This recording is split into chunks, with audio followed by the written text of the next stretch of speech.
Swazintet, Miss Myanmar et candidate à l'élection Miss Univers qui aura lieu lundi 9 décembre, s'est exprimée sur son homosexualité. Elle est devenue ainsi la première candidate de ce concours de beauté à s'être ouvertement présentée comme étant lesbienne.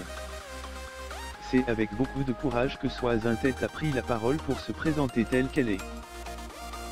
Miss Myanmar, candidate à l'élection de Miss Univers qui aura lieu lundi 9 décembre en Géorgie, aux États-Unis, a déclaré qu'elle était lesbienne lors d'une interview accordée au site Miss Osalaji, le 29 novembre dernier. Elle devient ainsi la première candidate de ce concours de beauté à s'être ouvertement présentée comme étant gay. Pour le média américain People, elle est revenue sur cette annonce.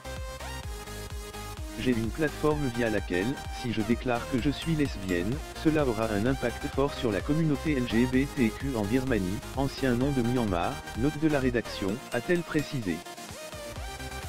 Mais ce qui est compliqué, c'est qu'en Birmanie, les personnes LGBTQ ne sont pas acceptées, regardées de haut par les autres et discriminées.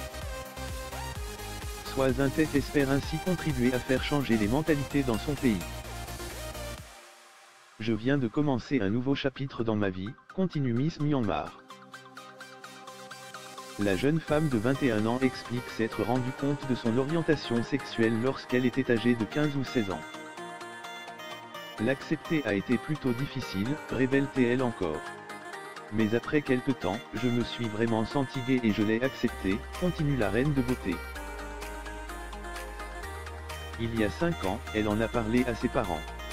Au début, ils étaient en colère. Ils ne l'acceptaient pas. Mais plus tard, au fil du temps, ils se sont davantage renseignés sur la communauté LGBTQ et ils ont fini par m'accepter tel que je suis, ajoute-t-elle. Peu de personnes de son entourage étaient au courant de la sexualité de Swazintet jusqu'à son annonce publique. Pourtant, depuis 3 ans, Miss Myanmar file le parfait amour avec une célèbre chanteuse birmane, nommée Gigi, qu'elle a rencontrée durant une fête.